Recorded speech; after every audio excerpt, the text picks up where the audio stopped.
Parshat Ki Tavo. Here we are. Now what?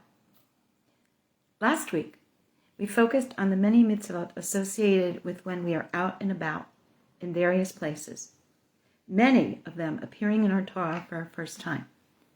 I think one of the themes that comes from these mitzvot, such as the attractive woman in wartime or the rebellious child and so many others, is that in the most compromising of situations, we are still required to act as Shomrei Mitzvot, observing the standards and dictates of proper behavior, no matter how challenging the situation is in which we find ourselves. I find this particularly meaningful and important at this moment in time, when people who are so machmirim and medakim, so exacting in their perception of themselves as Shomrei Mitzvot, are putting out hurtful and verbally abusive things in their Facebooks, in various formats, deriding, belittling, slamming people who don't believe as they do. We will differ, and there are respectful ways to act in those situations, not name-calling, not blasphemous language, not in a way that belittles someone else. We want to raise each other up, not shout each other out or put each other down. These are part of our mitzvot as well. When we are out and about and when we meet these challenging moments, this is exactly when our mettle is tested. This week, however, we will return our attention to those commandments and those mitzvot associated with the land of Israel. We begin here in Parak Chaf Vav 26 of Devarim. Parshat Ki Tavo al haaretz asher Hashem Elokecha natan lecha nachala v'yirshta v'yirshavta ba. It will be so that when you come into the land which the Lord your God has given you for an inheritance, you shall possess it and you shall settle it. This is immediately followed by commandments regarding the bringing of the first fruits, telling us that they are only obligated to bring them once the land is in fact theirs. In Rambam's Mishnah Torah, in Hilchot Nizkei Mamon, he expounds on how Yehoshua and his Beit Din established these laws, such as upon entering the land of Israel, one must do X, Y, and Z, as we see in our Parsha, and that given the honor and the privilege of being there, there were additional dictates to be followed. Additional mitzvot to have the privilege of being part of and in this special place. This is the focus of this particular Parsha. A bit further on, we are given historical context, beginning with verse 6. And the Egyptians treated us cruelly, and they afflicted us, and they imposed hard labor on us. So we cried out to the Lord our God of our fathers, and God heard our voice and saw our affliction, our toil, and our oppression. And then God, v'yotzi enu Hashem Mitzrayim b'yad chazaka b'Yisrael netuya, very well-known phrase. And God brought us out of Mitzrayim with a strong hand and with outstretched arm, brought us to this place, gave us this land flowing with milk and honey. And now, v'ata, hine haveti et reshit pri adama asher natata li Hashem v'hinakto lifnei Hashem Elokecha v'ishtachavita lifnei Hashem Elokecha. And now I have brought the first of the fruit of the ground which you, God, have given to me. In other words, there's a direct relationship here. You, God, have given me this land. I am giving you back the first fruits.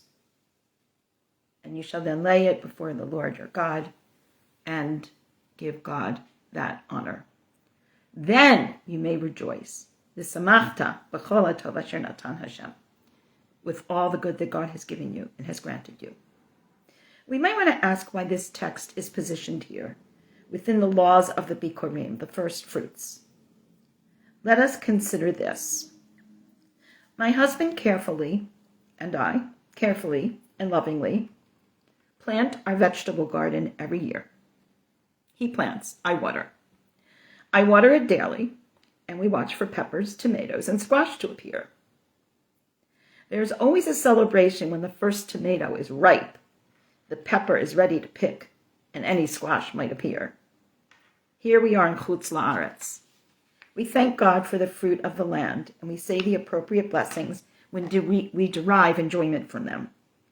My cousins who live in Israel love the mitzvah of orla, not eating or benefiting from the first years of the trees that grow on their property, and other land-based mitzvot that are their privilege in living in Israel. Here is where we may come to understand this text, which might seem disjointed, even meandering a bit to the untrained eye. God brings us to this land of Israel to live as a people, to craft a different type of society, to be thankful and grateful for the privilege of doing so. Here is where the land-based mitzvot come to have their meaning, I believe, in acknowledging that God brought us to this land, gave us this land, and now we are to include our gratitude with the gift of the Bikurim and rejoice in doing so. Immediately after this, in our Parsha, we are taught, when you have finished tithing all of the tithes of your produce in the third year, the year of the tithe, you will then give them to the Levite, the stranger, the orphan, and the widow, so that they can eat to satisfaction in your cities. So after we celebrate by designating what is God's rightfully so, our next responsibility is to care for those and feed those in our community who are less fortunate and not as resourced as we may be.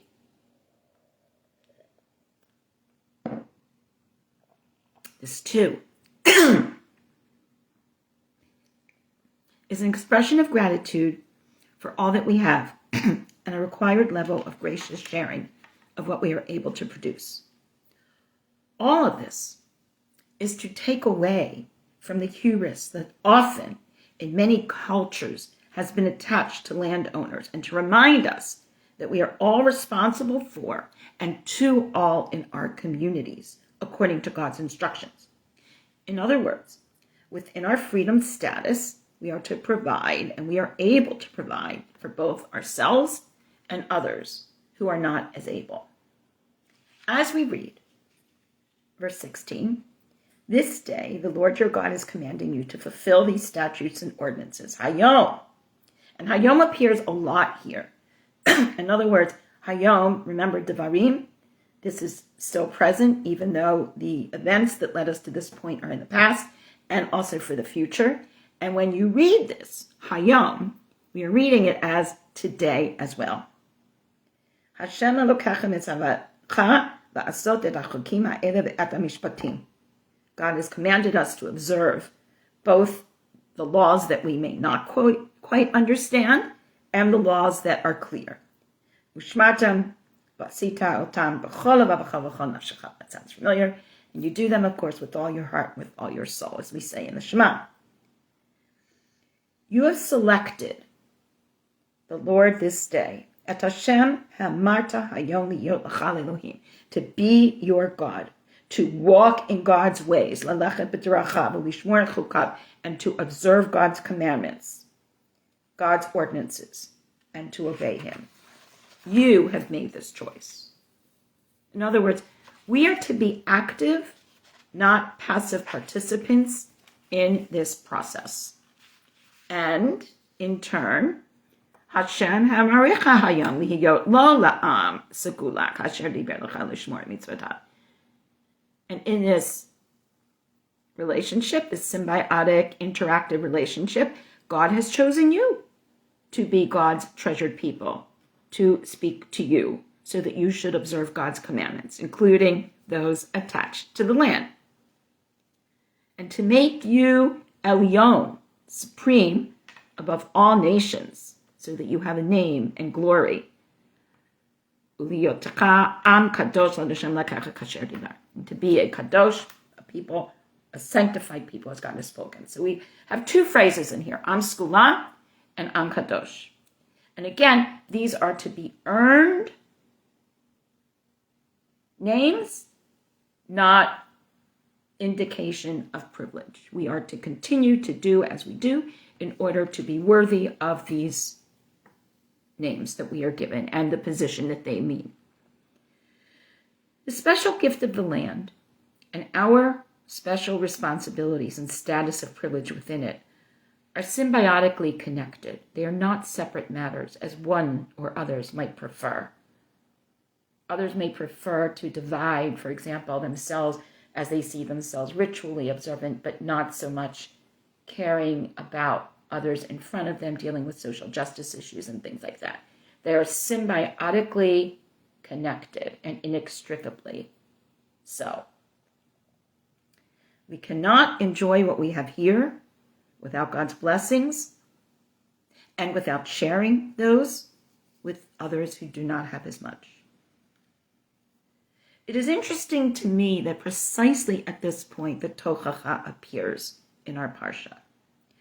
We are reminded that if we will slip into the selfish and self-centered behavior of others, taking on their mannerisms, taking on the way they speak, the way they act, the way they disregard others, forgetting gratitude, not caring about those around us, retreating to behaviors that are abusive towards others, and so on, then all indication of privilege and that with which we have been gifted will be removed as a result of our own misdeeds and actions, as well as a lack of understanding of what it was that we were supposed to be as the treasured nation that we were named as.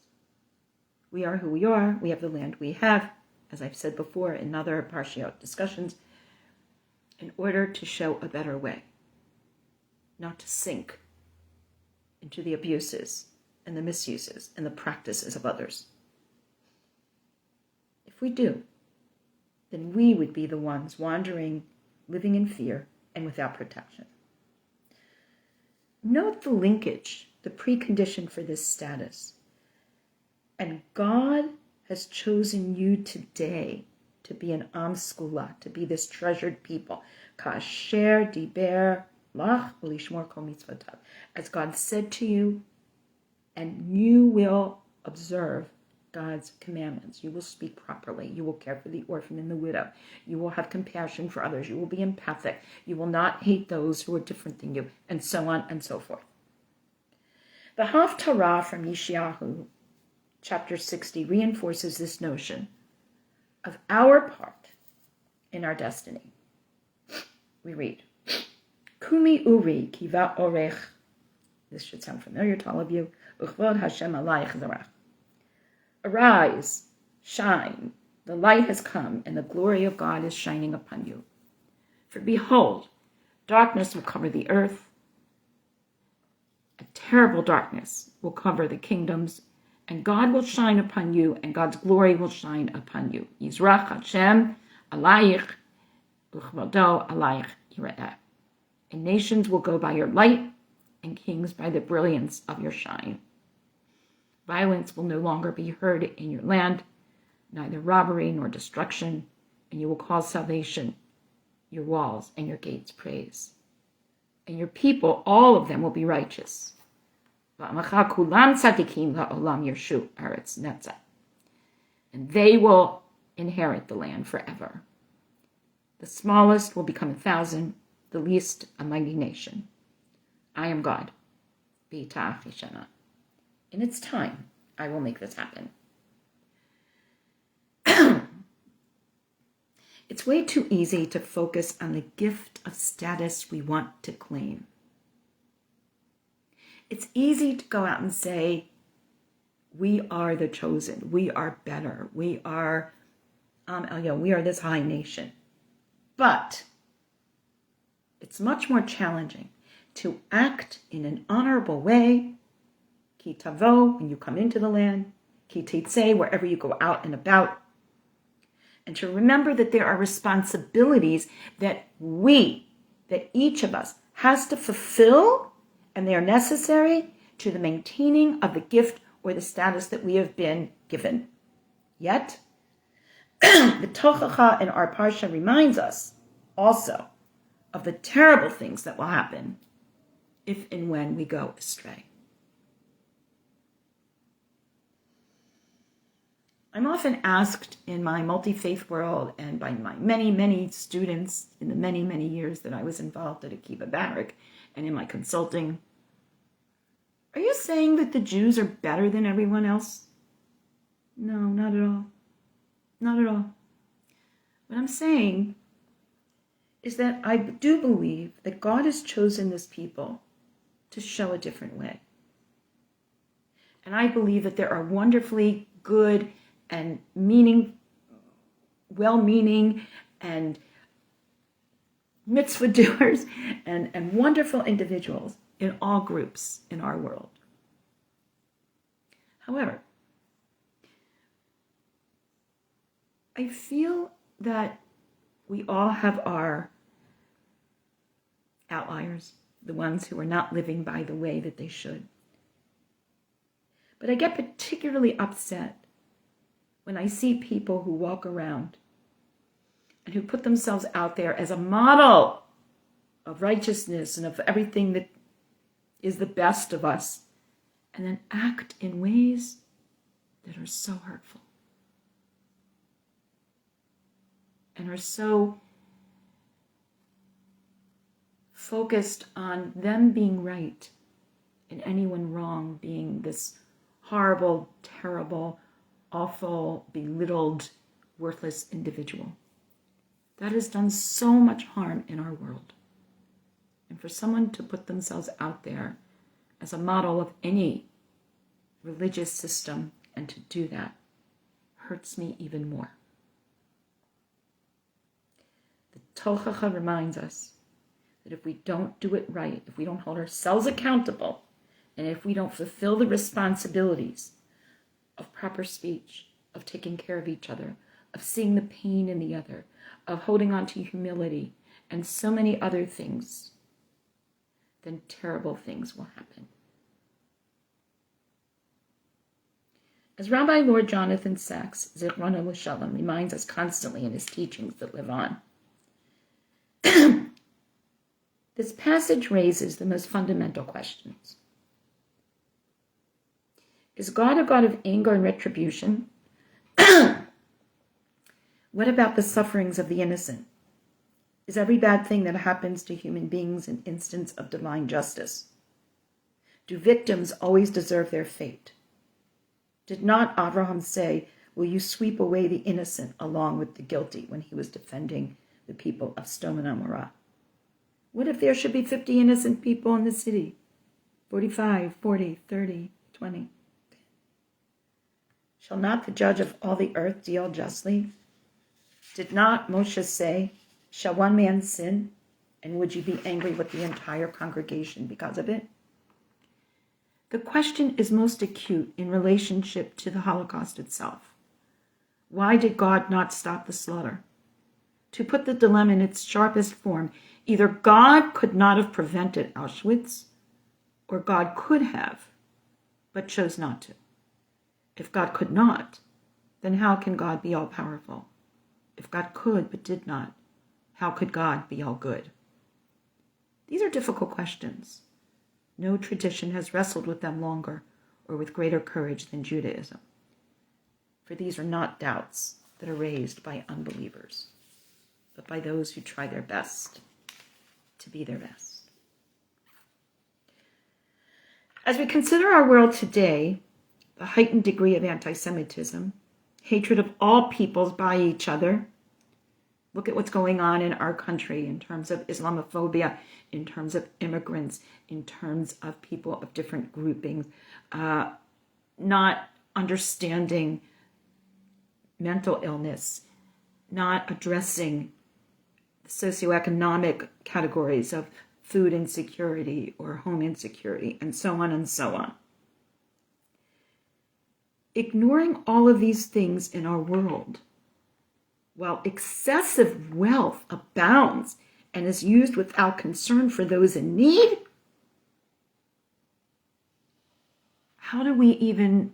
what is the calculus that allows us to understand that? Here we are yet again wrestling with the same questions and facing the same difficult dilemmas. So here we are today, living in our very fractured world. As we in the Jewish community approach our Aseret Yemei Teshuvah and move further away from Tisha B'Av and its sadness and our ongoing need for reflection as individuals and as members of this people, as well as being human beings in our world, we are supposed to act as an Am Segula and an Am Kadosh. We need to carefully consider and take account of our part in the suffering and horrors that confront us. Are we amplifying them by name-calling and shouting others down? Or are we truly trying to work with others, many of whom we will disagree with? They might not even like us, but we keep trying to do that to find a better way. Are we using our words, W-O-R-D-S, carefully, or inflaming them to the point that our words become a sword? Take that S, put it in front of the word, and we now have a sword of destruction. Are we only concerned with what is best for us? Or are we celebrating as the Bnei Israel did here with their Bikurim, giving from our produce that first comes to God, to Ribono Shel Olam, who created all, and then to the widow, to the orphan, to the poor, to the stranger, to include all in our blessings, and to realize that human dignity, kibud habriut, is the foundational element and belief of all that we are and all that we must be if we are to consider ourselves members of this Am Segula. This is what must guide us in Israel and in all places. Throughout Rambam's teachings, the Gemara, and other codes, we find that while some of our laws, such as those in the beginning of our Parsha, are commanded by Torah for the land of Eretz Yisrael today, represented and embodied by Medinat Yisrael, our rabbinic sages decreed that some of them may be observed outside the land as well, reminding us that no matter where we are, in Eretz Yisrael or Chutz La'aretz, we are all part of Am Yisrael. And we must bring the best of all that we are to the table in order to earn the benefit of God's blessings. Our Bikurim, our first fruits, our tzedakah, sharing and caring with our resources, not putting tzedakah at the end of our list of expenses, but in the beginning. We are to share all that we have with others. We are to care for all members of our community and the larger circles of Bnei Adam that are part of our world. We are taught in our Jewish texts that we are to share of our resources outside of the Jewish community as well as inside. This is being an Am Segula. This is rising to the heights that will allow us to be all that we are supposed to be and not to fall to the depths as in the Tochecha. This is what merits the gift of Medinat Israel and all others bestowed upon us by our Creator. As we continue to pray for all of Israel, we must also pray for the healing of all who are in pain in our world, for the stopping of abuses,